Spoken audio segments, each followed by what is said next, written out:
You will hear a telephone conversation between two friends called Julie and Nick about cheap accommodation in the city of Darwin, Australia. First, you have some time to look at questions 1 to 6. Hi, Nick, it's Julie. Have you managed to find any information about accommodation in Darwin? Hi, I was just going to call you. I found some on the internet. There are quite a few hostels for backpackers there. The first possibility I found was a hostel called Top End Backpackers. Okay. It's pretty cheap. You can get a bed in a dormitory for $19 per person. Private rooms cost a bit more, but we'll be okay in dormitories, won't we? Sure. So, that hostel has parking, though that doesn't really matter to us, as we'll be using public transport. Yeah. Are there any reviews on the website from people who have been there? Well, yes. They aren't all that good, though. Some people said they didn't like the staff. They had an unfriendly attitude. That's quite unusual in a hostel. Usually all the staff are really welcoming. That's what I thought. People said they liked the pool and the fact that the rooms had air conditioning. But the problem with that was that it was very noisy, so they were kept awake. But it was too hot if they turned it off, so they had to put up with it. Someone told me there's another hostel called Gumtree something. Gumtree Lodge. It costs a bit more, $45 a person. What? Oh, no, that's for private rooms. It's $23.50 for the dorms. That's more like it. It looks to be in quite a good location. A bit out of town and quiet, but with good transport and quite near a beach. Has it got a pool? Yes, and its own gardens. The reviews for that one are mostly okay, except for one person who said they couldn't sleep because there were insects flying around in the dormitories. Not for me then. And I'd rather be somewhere central, really. Right. There's a place called Kangaroo Lodge. They've got dorms at $22, and it's downtown, near all the restaurants and clubs and everything. So that should suit you. And it doesn't close at night. So there's always someone on reception? That sounds good.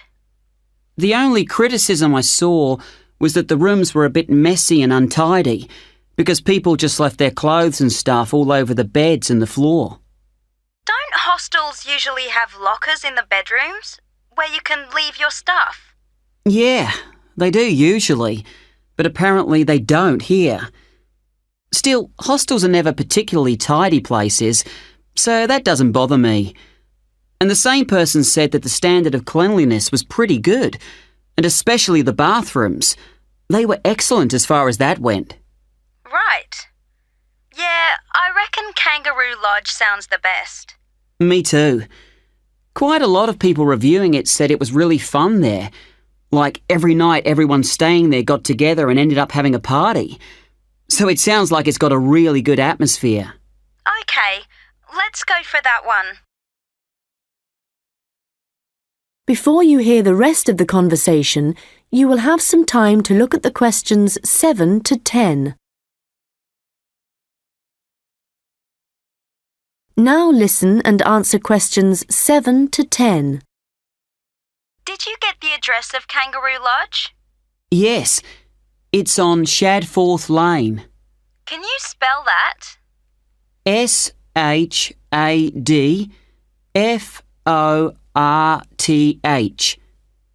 It's near the transit centre, where the intercity buses and the airport buses drop you off. Cool. I'm really looking forward to this. I've never stayed in a hostel before.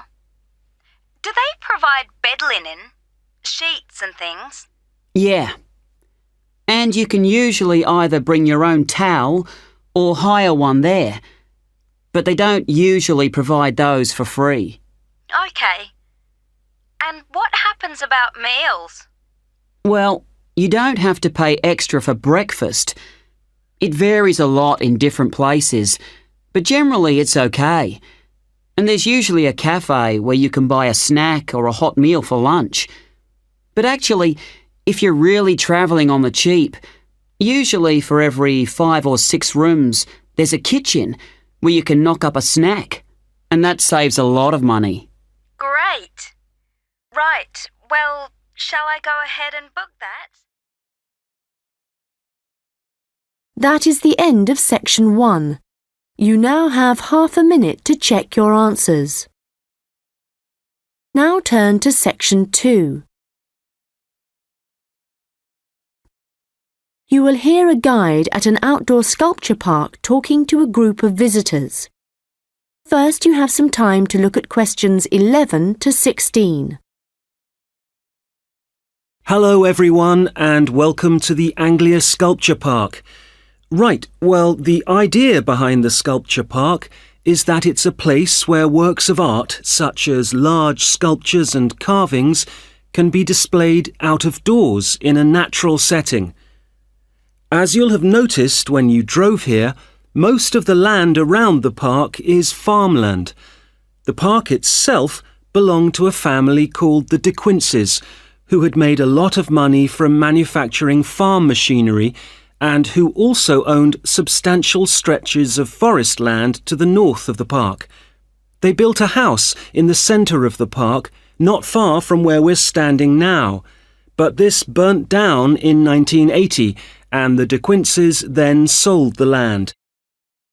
The Anglia Sculpture Park isn't the only one in the country. Several of the London parks sometimes display contemporary sculptures, and there are a couple of other permanent sculpture parks in England.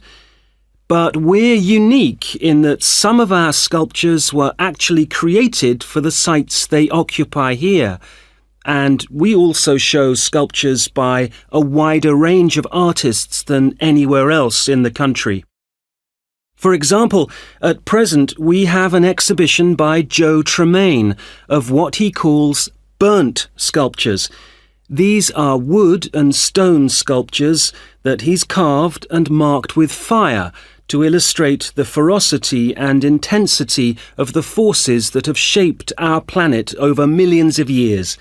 They look really dramatic in this rural setting. To see some of the sculptures, you'll need to follow the path alongside the lower lake.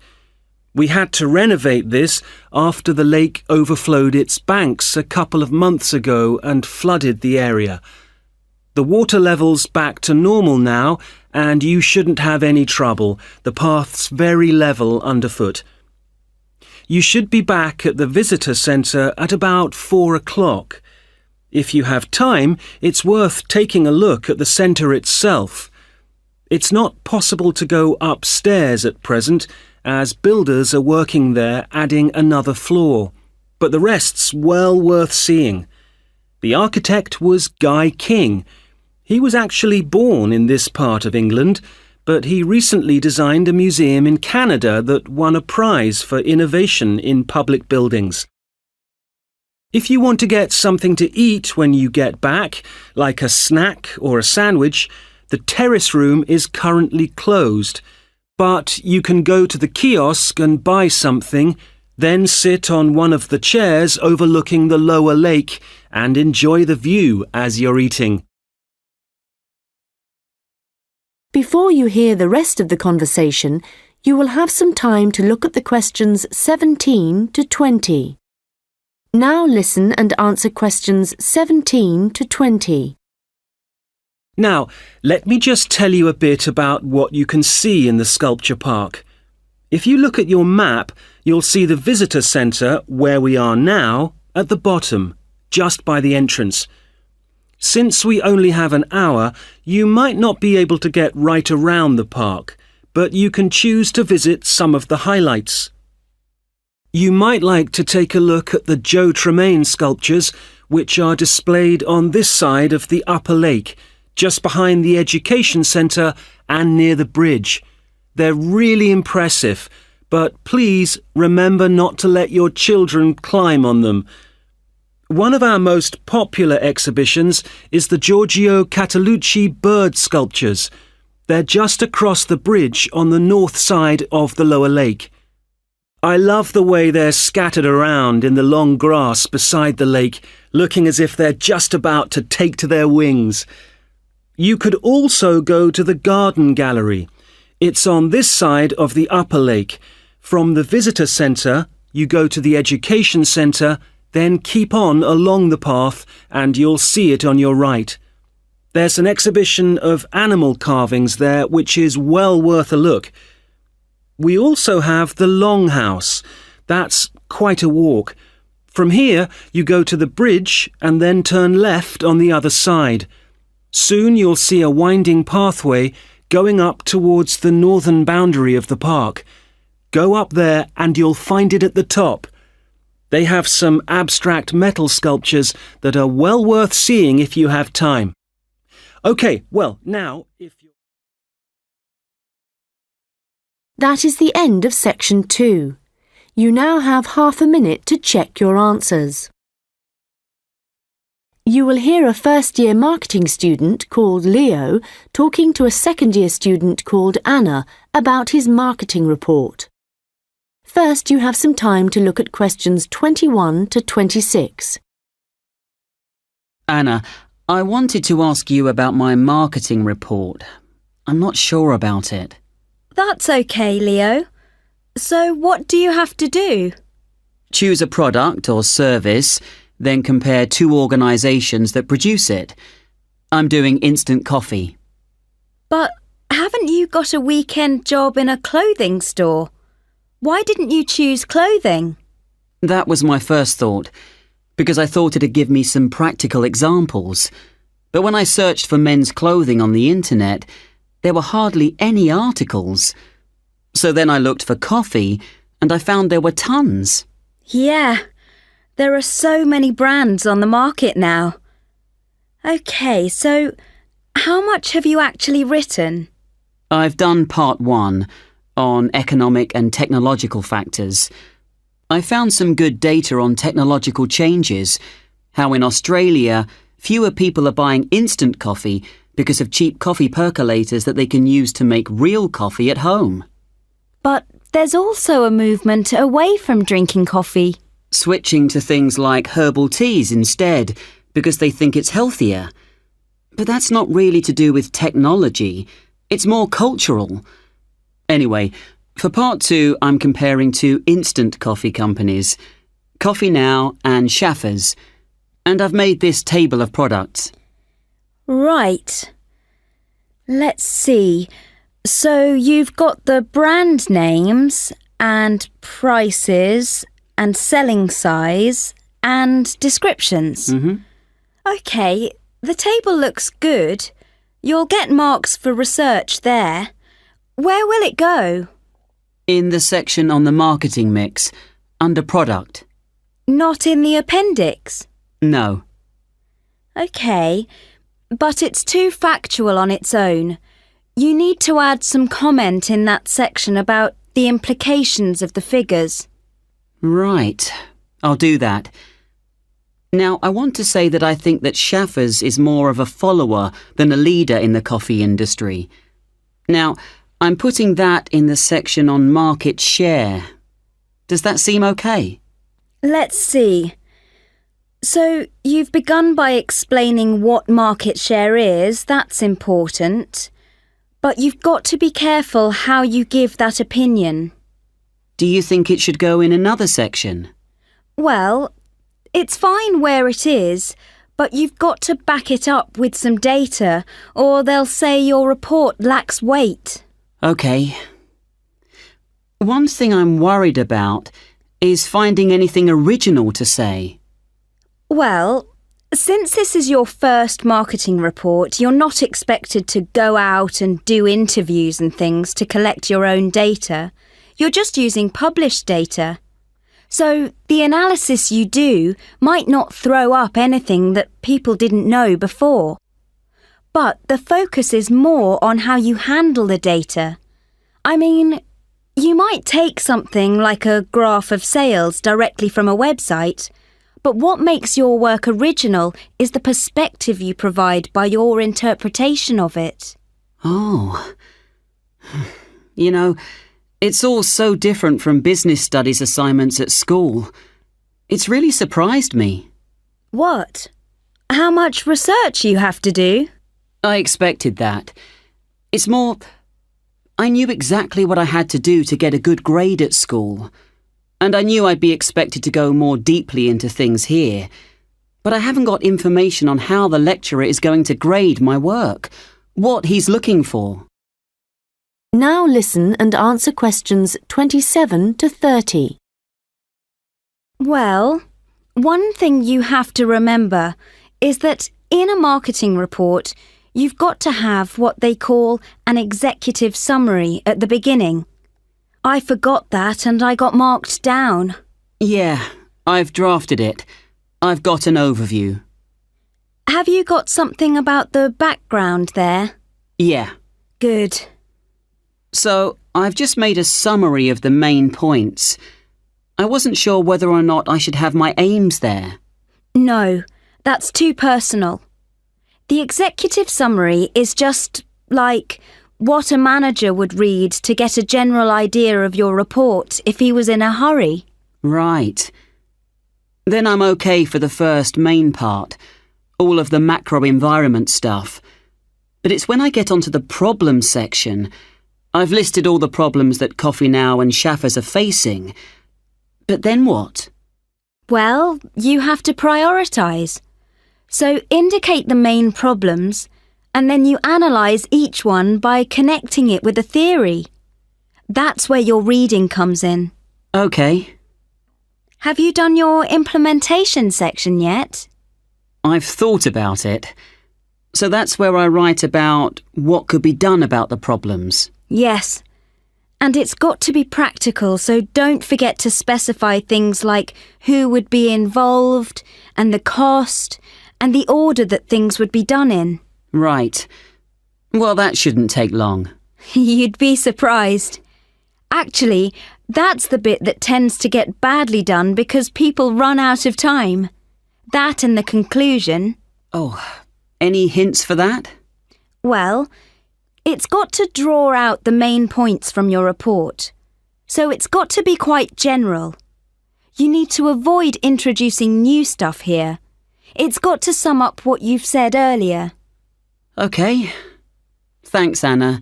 That's been a big help. That is the end of section 3. You now have half a minute to check your answers. Turn to section 4. You will hear part of a lecture about the history of fireworks in Europe. First, you have some time to look at questions 31 to 40. Now listen carefully and answer questions 31 to 40. An interesting aspect of fireworks is that their history tells us a lot about the changing roles of scientists and technicians in Europe. Fireworks were introduced from China in the 13th century. Up to the 16th century, they were generally used for military purposes, with rockets and fire tubes being thrown at the enemy. But they were also sometimes a feature of plays and festivals, where their chief purpose was related to religion. By the 17th century, the rulers of Europe had started using fireworks as a way of marking royal occasions. Technicians were employed to stage spectacular shows which displayed aspects of nature, with representations of the sun, snow and rain. These shows were designed for the enjoyment of the nobility and to impress ordinary people. But fireworks also aroused the interest of scientists, who started to think of new uses for them. After seeing one firework display where a model of a dragon was propelled along a rope by rockets, scientists thought that in a similar way humans might be able to achieve flight, a dream of many scientists at the time. Other scientists, such as the chemist Robert Boyle, noticed how in displays one firework might actually light another, and it occurred to him that fireworks might provide an effective way of demonstrating how stars were formed. Scientists at the time often depended on the royal courts for patronage.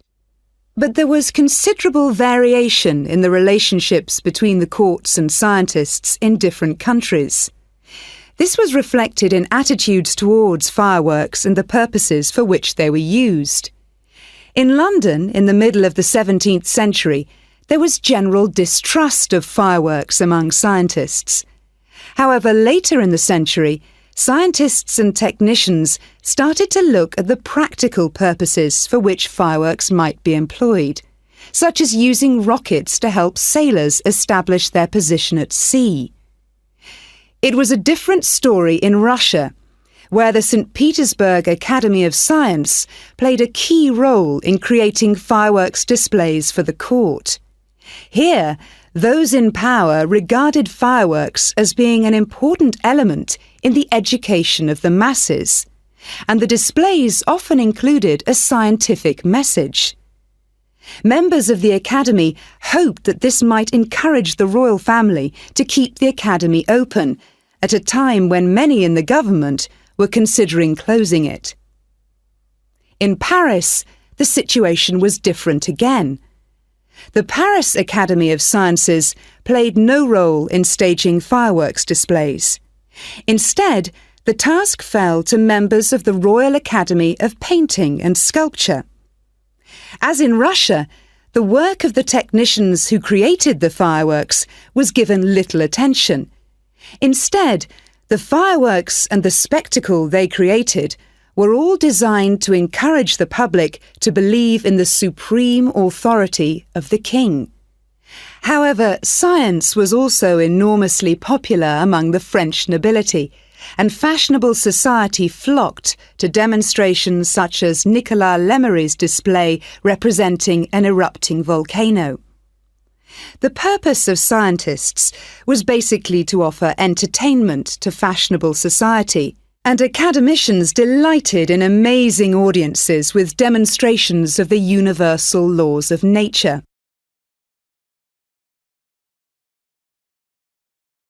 In the course of the 18th century, the circulation of skills and technical exchange led to further developments.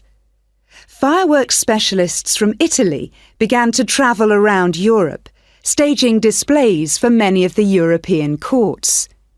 The architect and stage designer Giovanni Servandoni composed grand displays in Paris, featuring colourfully painted temples and triumphal arches.